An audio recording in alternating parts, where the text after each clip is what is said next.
pesantren itu hilang, nggak mungkin langsung hilang, langsung bubar. Itu bukan bubar, dan kalau bubar itu masih ada asetnya, ada itu. Tidak, itu berubah, bermetamorfosa, dan penelitian saya, ya kami curiga VOC itu berubah sekarang. Itu kan perusahaan Belanda, namanya masih ada di Indonesia, produknya masih ada konsumsi. Kalau bahasa saya namanya VOC itu berubah menjadi Unilever, itu perusahaan Belanda. Nah hari ini semua ada konsumsi itu semuanya produk orang asing, orang kafir. Air minum dari Mbak Anda beli air minum ternyata belinya ke Perancis, punya Danone dan seterusnya gitu. Ini kan gila. Maka yang hilang dari umat Islam di Indonesia di bidang ekonomi ini, kan ada 14 sahabat, Abu Bakar, Umar, Utsman, Ali. Kita memutuskan di pilar Utsman, para pengusaha. Kalau pilar tolabul ilmi, tafaqufidin, yang Ihsan, sholat taklim itu pilar Ali. Dan itu. Kalau pilar penegakan hukum, laskar itu pilarnya Umar bin Khattab. Kalau pilarnya yang tokoh masyarakat, politikus itu pilarnya Abu Bakar. Kalau kita Utsman, dan Utsman ini sangat penting karena perjuangan itu biamalikum. Umat Islam lemah, yang gerak di pilar Ali banyak, Utsman banyak, Umar banyak, pilarnya Abu Bakar banyak, tapi pilarnya Utsman ini jarang. Dan kalau ada semuanya mau gerak sendiri-sendiri, tidak ada yang menyatu. Puih kita banyak banget. Nah saya akan lanjutkan. Maka yang hilang dari kita itu dua. Satu, kita tidak menguasai pasar. Hari pasar itu bukan kita yang menguasai, tapi orang-orang asing yang menguasai. Paham nggak? Jadi kalau kita di sekolah, mohon maaf, ada yang punya lembaga pendidikan hari ini? Ada? Selain Pak Utsman siapa lagi? Ada apa? PAUD. Oke, ada PAUD. Ada orang punya sekolah SD IT, SMP IT. Ada kan SMA. SMA muridnya berapa? 3.000. Punya 3.000. Setiap hari murid SMA bawa uang saku berapa? 10.000. Ya, SMA kalau SMA di kota, di tengah kota anaknya pejabat pengusaha ya 20 ribuan ya. Kalau misalnya 20.000 kali 3.000 orang berapa? Ayo, 20.000 kali 3.000. 60 juta.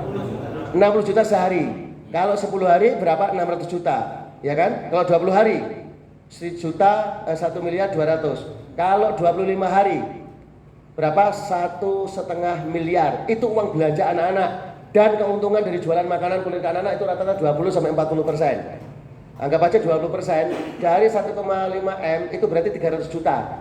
Yang jualan situ, yang jualan di itu orang-orang kantin, anggap aja 5 kantin. Berarti setiap kantin setiap bulan dapat keuntungan bersih 60 juta. Padahal dia nggak tanggung jawab terhadap 3.000 anak itu. Dia yang penting bisa jualan. Dan itu pun bukan dia, karyawannya yang jualan. Anggap aja gaji karyawannya 10 juta. Dia untung bersih 50 juta. Gaji guru yang gaji di itu paling 1 juta, 2 juta, 3 juta harus ngurusi 3.000 karyawan. Kalau Anda suruh milih jadi gurunya atau jadi yang punya kantinnya. Nah ini karena memang pihak owner dan pihak sekolah nggak ngerti tentang entrepreneurship. Paham maksud saya?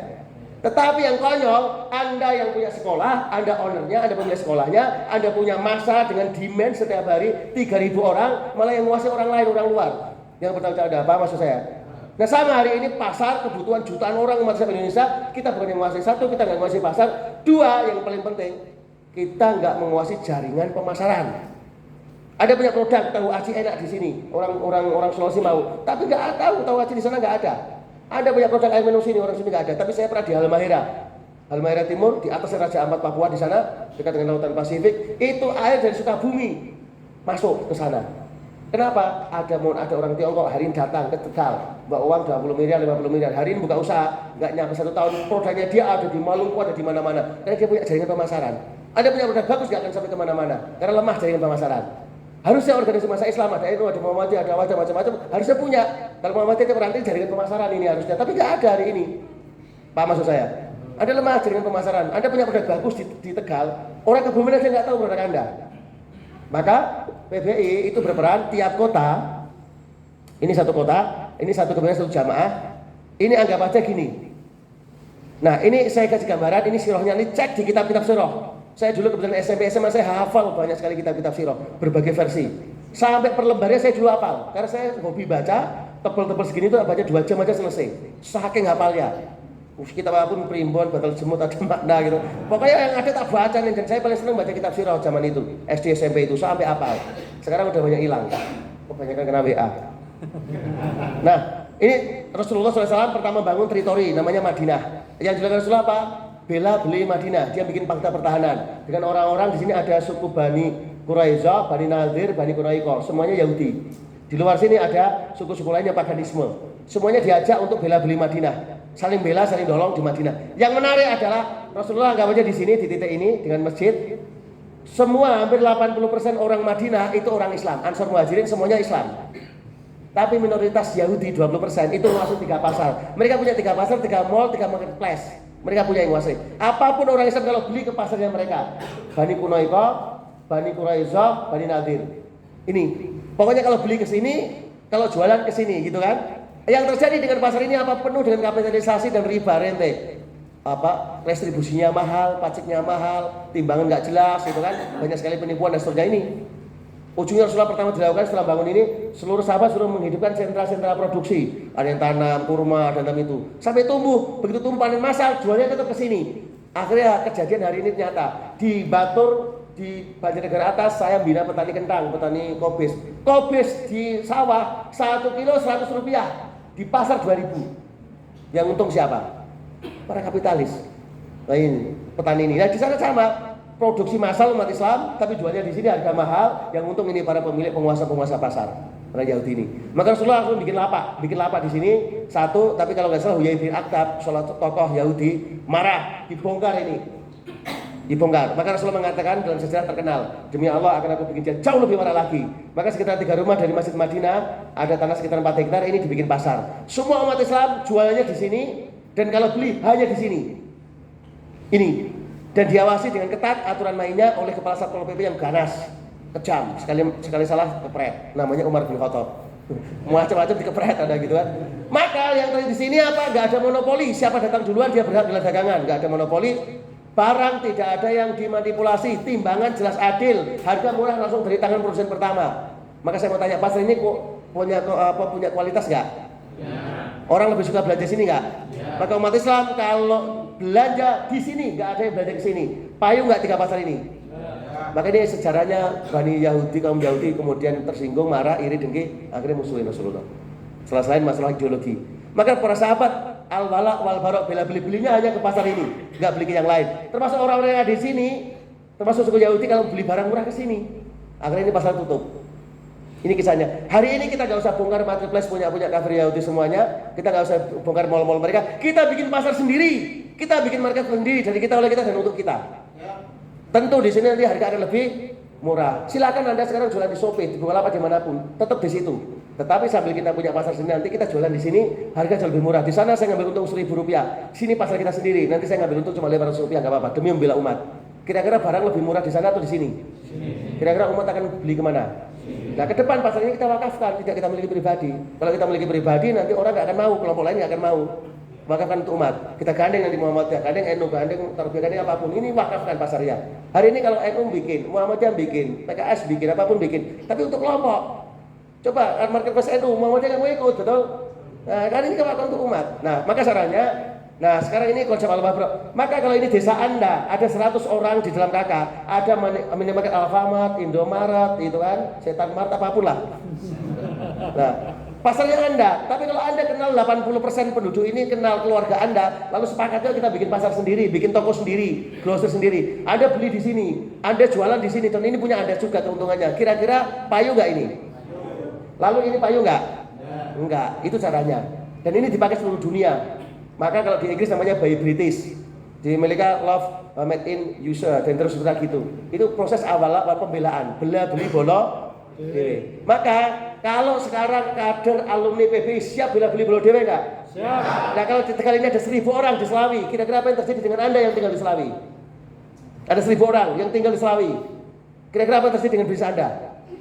Maka mesti payu karena ada 990 orang siap untuk beli produk Anda, betul? Siap jadi reseller Anda, betul? Siap jadi investor Anda, betul? Maka kita perbanyak jumlah. Nah ini kalau digabung tiap kota, kita bukan ini Tegal, ya saya nanti kita Brebes, ini nanti Cirebon, kita bikin lagi nanti ini kalau ke selatan ini ke Purwokerto, Banjarnegara, Purbalingga, Wonosobo, terus kita akan jaringan. Kita tanpa sadar nanti punya jaringan distribusi, punya jaringan ekspedisi, kita punya pasar dari kita, oleh kita, dan untuk kita. Dan setiap produk kita nanti kita tandain produknya apa? PBIP, PBI Perjuangan, maksudnya. Gitu. Kalau dulu di Bandung zaman masa lalu, Hakim pernah satu kota Bandung itu terkenal kalau ada logo MQ, manajemen kolbu, orang ke situ, cuma cari yang ada logo MQ, cari pembelaan, tumbuh. Apa maksud saya? Maka Anda diminta baris masuk. Lah ketika Anda dibina masuk, nanti mulai cek teman-teman yang jualan properti siapa? Ya ada. Ya kita prioritaskan dia sendiri, teman kita sendiri yang kita jualan itu. Kita mungkin butuh rumah cari yang mana teman kita jualan properti enggak. Tapi tetap harganya harga bisnis. Jangan kalau bodoh duit ya gampangan. Mati bareng. Nah, ketika ada 3 orang jualan properti, cari mana yang paling murah, paling cocok Anda boleh. 4 orang jualan bakso, boleh pesan salah satu yang cocok. Ini bisnis kok. Tapi diutamakan dia dulu dibanding orang luar. Siapa yang punya sekolah? Saya masukkan sekolah anaknya ke sana. Siapa yang punya rumah sakit? Jangan sampai masuk. Gitu aja. Kan sakit berarti Anda. Ini ada pembelaan. Paham nggak? Sama-sama ada terapis, itu bolong. Ini hidupi teman Anda. Anda menghidupi teman Anda meskipun lebih mahal, ya. Tapi cara Anda membantu dia supaya dia bisa tegakkan tulang punggung keluarganya. Itu berlaku untuk Anda. Ini pembelaan ini ilmunya Rasulullah dengan konsep syahadat al-wala wal bara. Maka setelah ini kita satukan, maka kita bina di Purwokerto, Kebumen. Jumlahnya semakin banyak se-Indonesia. Dulu kita sudah ada di 60 kota, sudah ada kepengurusannya.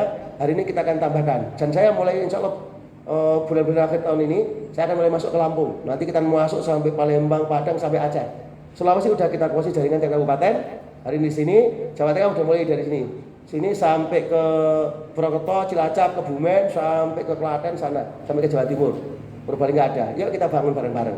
Anda di Slawi kita terkenal namanya Bergas, Brebes, Tegal, Slawi. Ya ini satu daerah lah, satu wilayah gitu. Dan satu. Nah syaratnya kalau bila sekian banyak orang, bagaimana kita bisa kontrol pertumbuhan? Kita kontrol dalam bentuk kecil namanya TF, Task Force, Mastermind, sahabat sejati. Jadi Anda dikumpulkan dalam kelompok-kelompok nanti dibentuk, ya ada mungkin 7 sampai 10 orang, nggak usah banyak-banyak. Kita tahu siapa yang belum tumbuh gitu, dan saling pembelaan. Kalau dalam Islam namanya 40 rumah. Ya ini sebagai fardu ain atau kifayah namanya itu. Ya itu, maka Anda nanti ketika ada program setiap minggu, setiap pekan ketemu 7 orang ini ketemu, yuk ketemu saling sharing, siapa tahu dia lebih tahu sharing. Nanti kalau ada problem nanti ada mentor, ada pembimbingnya. Setelah itu ketika ada problem di kelompok itu nggak mampu ngatasi, mentor dia tanya di kelompok di Korda, nggak mampu lapor ke pusat, lalu gitu terus. Jadi kita problem termasuk ketika ada Korda punya masalah modal, masalah produk apapun nanti bisa ini. Maka setelah ini Anda keluarkan database Anda, ada usaha apa, namanya apa, WA-nya apa, produknya apa. Biar kalau ada tanya, Ustaz, ada nggak produk teman-teman kita di Kebumen Anda ini datanya. Kalau kerjasama ini ada suppliernya. Mau bisnis gendeng soka silahkan, ada di sana produsen gendeng soka kan gitu. Kita jadikan jaringan bisnis sesama Muslim. Masalah di NU Muhammadiyah Salafi Habib nggak ada urusan. Saya nggak masuk ke situ. Saya maksudnya pokoknya ini tauhidnya lurus, saling bela, saling beli, saling dukung. Siap? Siap. Saya mau tanya, siap nggak masuk barisan? Siap. Allah tidak mau perjuangan kita barisan yang rapi, Allah murka. Ini ayatnya jelas, gitu kan? Kabura maqtan indallahi an taqulu ma la taf'alun. Ayat ini bukan ayat tentang omong doang, tapi ternyata ayat aku benci loh kalau kamu ngomong sesuatu yang kamu tidak lakukan. Ternyata Allah katakan ayat selanjutnya, innallaha yuhibbul ladzina yuqatiluna fi sabilihi sofan, karena kamu punya narsis. Jadi ini yang aku benci kalau kamu berjuang, kamu ngomong tapi nggak lakukan. Apa maksudnya? Yang aku cinta ini loh, kalau kamu berjuang barisannya rapi. Seolah-olah kamu tuh hanya Allah, umat Nabi Muhammad, perjuanganmu nggak rapi, benci aku. Ya gitu. Maka hari ini kita berjuang di bidang ekonomi ini, yuk barisannya rapi, masuk barisan. Nanti ada hak dan ada kewajiban. Dan silahkan siapapun pemimpinnya. Mohon maaf, kalau sini ada orang politik ya, mohon maaf. Saya memutuskan di PB ini kita ngikuti Rasulullah tidak pakai sistem demokrasi. Kita pakai sistem syuro, seperti orang sholat jamaah satu imam satu komando. Kalau demokrasi suara terbanyak nanti sepakat musyawarahnya. Pokoknya semuanya kita suruh dari modal, pokoknya riba setengah haram nggak apa-apa. Nah itu nanti kita di PBI Tegal kalau asal bunga di bawah 1% itu masih boleh lah makro itu. Jangan, itu demokrasi suara terbanyak. Dan itu kalau kita pakai sistem apapun Allah perintah Allah itu kita gunakan sebagai panduan. Clear? Paham? Nah, nanti ada pembinaan umat, ada pembinaan untuk suami istri ya kita bina nanti. Kita adakan pelatihan family. Silakan adakan. Kalau perlu siapa yang minat nanti didaftar, kita adakan sendiri, mandiri, pokoknya biaya dewek, makan sudah bareng-bareng, yo sepakat. Dan itu nanti tinggal saya datang aja. Karena insya Allah untuk mendukung keluarga yang bagus, perjuangan yang bagus, rumah tangga dibagusin. Suami semangat, istrinya belum, ya istrinya bagusin. Istrinya semangat, istrinya suaminya belum. Yang nggak punya suami, nggak punya istri, tadi ada yang ngomong, kita bikin biro jodoh syariah. Ya sudah punya istri, nggak boleh daftar. Nah, tertutup buat Anda peluangnya. Saya belum mampu untuk memberi contoh tentang poligami yang thayyib, belum saya. Kalau ada sudah mencontoh silakan contohnya nggak apa-apa. Karena jangan sampai Anda benci dengan poligami tapi tenang-tenang aja dengan selingkuh. Hati-hati Anda benci dengan syariat Allah. PBI alirannya bukan anti poligami sekali lagi, tapi juga bukan pro Poligami itu syariatnya apa? Tidak pro sholat anti sholat. Kali itu syariat Allah, lakukan dengan sungguh-sungguh. Kalau saya ada yang mau poligami, saya kasih saran harus halal dan thayyib. Masalah utamanya karena nggak thayyib, itu masalah utamanya. Sholat itu bukan masalah makanan. Masalah makanan itu banyak problem. Maka kita ajari buat bapak-bapak ini yang di depan saya, yang di wajahnya saya ketahuan banyak menderita. Gitu. Di rumah tangga maksudnya, kalau mau poligami tak kasih ilmunya. Demi Allah manjur. Ada ayat Qur'annya, pakai manjur. Nabi yang ngomong, Quran Allah yang ngomong, manjur. Pakai itu. Kalau yang mau poligami. Tapi Anda harus pakai dengan sungguh-sungguh ayat itu. Tahu mau tahu ayatnya enggak?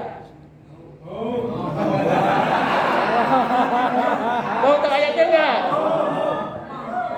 Tak kasih tahu, ibu-ibu moga-moga enggak dengar. Ayatnya yang separuh buat bapak, separuh buat ibu. Ayatnya lain sakartum ya azanakum. Satu ini anugerah Allah, amanah itu kamu syukuri, nanti Allah tambah nikmatnya. Tenang, satu ini disyukuri, dibahagiakan, ada nikmatnya entah kualitasnya atau jumlahnya terserah Allah lah. Tapi Anda satu, kata ibu-ibu, hati-hati, wal in kafartum ini ada satu aja Anda bikin ada sengsara. Amanah dari Allah ini hati-hati, tambah jumlah tambah sengsara, dua masalah. Maka di baby alirannya yang penting bahagia. Satu bahagia keren, dua bahagia istimewa, tiga bahagia luar biasa, empat bahagia surga. Dan satu menderita, dua menderita, tiga menderita ngapain? Ya kan? Jadi aliran di baby apa? Bahagia, rumah tangga itu tujuan utamanya bahagia, mawaddah warahmah. Nah, itu jadi bukan banyaknya jumlah. Dan kalau satu Anda menderita ngapain? Ya kan? Pasti dua aja. Dan dua menderita mau apa? Udah sama-sama tua ada nyoba berantem toh, itu kan? Udah maghribun. Paham maksud saya? Ayo kita bantu keluarga banget, nikmati nanti Allah tambah jumlahnya. Demi Allah, nggak mungkin Allah bohong. Bisa jadi Allah tambah kualitasnya. Jadi istri semakin lama semakin pintar inner beauty-nya. Itu skincare-nya pakai beras ditumbuk tapi keren. Gitu kan? Betul? Jadi aliran PV aliran apa? Bahagia. Istri dibahagiakan, suami dibahagiakan. Satu ya berapa apa, dua ya. Yang penting bahagia. Daripada satu menderita, dua menderita gitu kan? Itu. Maka saya, Ustaz apa di PV nggak ada poligami? Banyak, tapi banyak yang bermasalah. Tapi Ustaz kalau gitu nggak usah poligami. Yang selingkuh juga bermasalah kok. Ini bukan masalah selingkuh atau poligami, masalahnya thayyib enggak. Bisa jadi. Gitu saya ngomong ini perlu. Kenapa? Biar Anda nggak salah paham. Apalagi yang baru-baru. Ini aliran opo, pasukan. Gitu. Jelas. Saya sepakat bahwa kita. Nah untuk pejuang saya ngikuti ilmu Bushido, kaum samurai, kaum Jepang. Kalah perang, tapi semangat perangnya digunakan di bidang ekonomi. Maka dalam waktu singkat 50 tahun Amerika kalah sama Jepang. General Electric kalah sama Jepang. Bahkan mobil-mobil Toyota dan sebagainya mengalahkan Ford Amerika. Hari ini semangat juang jihad kita gunakan di bidang ini, mengikuti generasinya Utsman bin Affan dan Abdurrahman bin Auf. Nanti kelak orang bangun pesantren, sudah kita bangun pesantren, kiainya yang kita nggak bayari, guru-gurunya kita yang bayari. Orang bangun rumah sakit kita bangun, kita yang bayari guru dokternya, kita yang belikan obat-obatnya, kita yang beli bangsalnya untuk para duafa. Gitu. Jadi kita logistik divisi Utsman bin Affan. Kan itu. Nanti kalau aqua dijual kita beli bareng-bareng. Tapi ini nggak bisa bro, kalau nggak ada dipingat spiritualnya, mentalitasnya. Kan itu. Dan kalau undang saya tolong, jangan siang-siang. Saya itu orang gunung. Kan itu dijongnya panas setengah mati, lemas. Saya tadi nggak bisa lemas banget sampai sini. Tego banget itu kan itu. Nah, tapi kalau udah segini, udah minum, udah sediain itu ada degan bakar, semangat lagi. Dan tadi itu saya nyeri luar biasa, ya Allah nyeri apa dosa saya, apa dosa Anda gitu. Nyeri banget, saya lambungnya nyeri banget selama di sini itu. Baik sahabat, saya ingin jadi saudara Anda. Ayo, hidup cuma sekali. Belum tentu omset Anda yang 10 miliar naik jadi 100 miliar, Anda masih hidup. Anda mati mungkin belum naik. Tapi pastikan Anda jadi pengusaha, berjuang untuk agama Allah, itu pastikan. Kalau hanya sekedar halal haram, fikih muamalah, orang kafir pun kadang bisnisnya pakai muamalah bener. Itu. Kalau kan itu kita itu pejuang, bisnis kita itu untuk perjuangan untuk ahli surga. Bukan sekedar pengusaha yang kemudian muamalah fikihnya bener, bukan sekedar itu. Kalau itu sedekah itu biasa. Apalagi sekedar pusing dengan masalah utang, enggak. Kan itu Rasulullah aja punya utang kok, kan itu. Tapi nanti kita belajar, berjuang lewat jalur ini. Kalau enggak berjuang lewat jalur bisnis, Anda harus berjuang lewat jalur ilmu. Anda jadi alim, jadi talim sana. Kalau enggak Anda berjuang lewat jalur kekuatan, penegakan hukum. Seperti Umar bin Khattab. Kalau enggak lewat jalur Abu Bakar. Silakan masuk di tokoh nasional, tokoh politik, tokoh umat. Ya kalau ada tokoh umat yang nggak dikenal, kan? Kemudian fisika aja nggak ada preman, nggak berani media dikeplak nangis, kan gitu kan? Taklim murah hafal. Terus ada bisnis nggak mau berjuang buat perusahaanmu. Lah Anda sholat untuk Allah, puasa untuk Allah. Lah perusahaan kalau bukan untuk Allah, untuk siapa? Untuk jada kedua. Ayo, saya nggak ada ini. Siapapun Anda, bisnis dengan ilmu yang benar gunakan untuk bangun agama. Dan di sini tempatnya di pesantren bisnis Indonesia. Lah Anda punya ilmu, ada kekurangan, tambahin. Mau ini untuk agama kok bukan untuk saya. Dan saya udah pesen Saya hanya mempelopori, tetapi saya ingin perjuangan ini alur itu apakah barisannya harus rapi. Maka daftar, nanti masuk di halaqah kecil itu, lalu dibina pertumbuhannya jadi sedulur dunia sampai akhirat. Dan di sini konsepnya satu, saling memberi bukan saling meminta. Tapi di dalam tes nanti jangan minta bantuan, tapi berusaha untuk apa yang bisa saya beri bantu. Dan kalau semuanya berpikir gitu kan sama-sama dapat. Apa maksud saya? Dan cirinya ketika Anda sudah mulai dapat proyek banyak, ya sudah cukup untuk Anda dan dapat berlebih. Anda lihat teman Anda belum punya proyek atau omsetnya lagi turun, Anda bantu dia, Anda bagi. Cirinya Anda sudah mulai berjuang membangun agama lewat menguatkan teman-teman Anda. Nah, nanti kita berjuang membangun umat, lalu kita selamatkan bakul-bakul kecil yang di pasar yang hari ini dipleter sama Bakri, tahu Bakri? Batak Kredit. Itu tempat saya itu sampai di desa itu orang-orang Batak, ibu-ibu gitu kan, orang Kristen gitu kan, masuk itu bang belajar itu yuk kita selamatkan. Tidak sempurna iman seseorang itu selagi dia tidur dalam keadaan kenyang dan dia tahu saudaranya dalam keadaan lapar. Nah kalau saya pakai dalam dalil ini untuk tamsil untuk pebisnis, ini nggak sempurna imanmu bro. Kamu omset itu naik, profit mau, temanmu bangun, kamu diem aja kamu bantu. Siapa dirimu? Rasulullah nggak kenal. Gimana umatku? Saya bukan. Kamu hanya berselawat kepadaku, tapi kamu nggak mau menjalankan sunnahku. Mau apa kamu? Mau apa kamu? Baik sahabat, mohon maaf. Saya pamit. Saya ini mau lanjutkan nanti dengan teman-teman sinar untuk meeting sebentar sebelum saya pulang. Tapi saya pastikan ketemu Anda, yuk kita berjuang bareng-bareng. Termasuk yang lama-lama, yang angkatan lama yang bernama, ayo bro, berjuang gitu. Kalau tidak terlapornya Gusti Allah nanti. Ya Allah tak ajak berjuang dulu nggak mau, tak lapornya Gusti Allah nanti kan gitu. Saya hanya ngajak berjuang kok, biar kaya miskin itu nggak masalah bro. Apakah kalau untuk kaya kau berjuang miskin nggak berjuang, gitu kan? Udahlah bi'amalikum wa'anfusikum fi sabilillah. Dan mulai dengan Mas Tato itu, dan saya berharap kelak kita punya aula sendiri seperti ini. Karena memang SDM, dimulai dari SDM.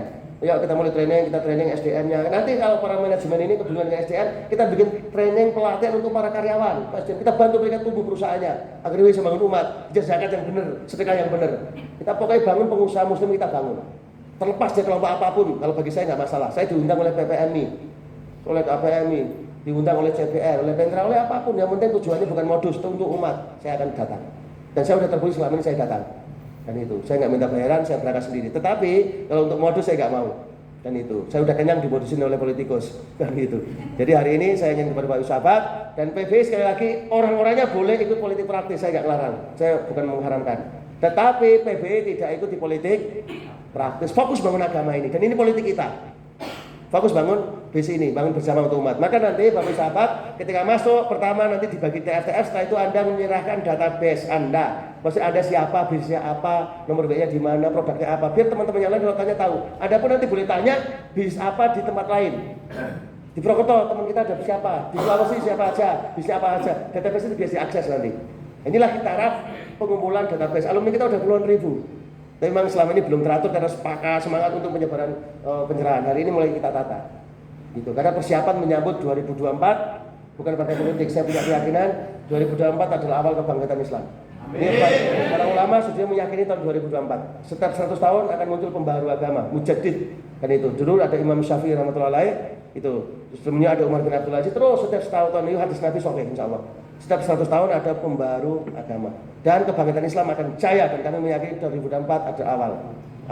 Dan orang-orang mereka bahkan dari Pentagon, dari saya sudah bikin kajian. Islam akan bangkit dari Asia. Asianya mana? Asia Tenggara, Timur Tengah. Ini tinggal Islam yang belum bangkit. Karena umatnya seperti Anda dan seperti kita semuanya. Yang sholatnya masih letal-letal, sedekahnya masih malas-malasan. Dan itu ukhuwahnya enggak tenanan gitu kan. Yuk, bangkit karena Allah. Pastikan hidup kita cuma sekali, pasti hidup yang berarti karena Allah Subhanahu wa taala. Tetap semangat. Tetap semangat. Tetap bisnis. Assalamualaikum warahmatullahi wabarakatuh.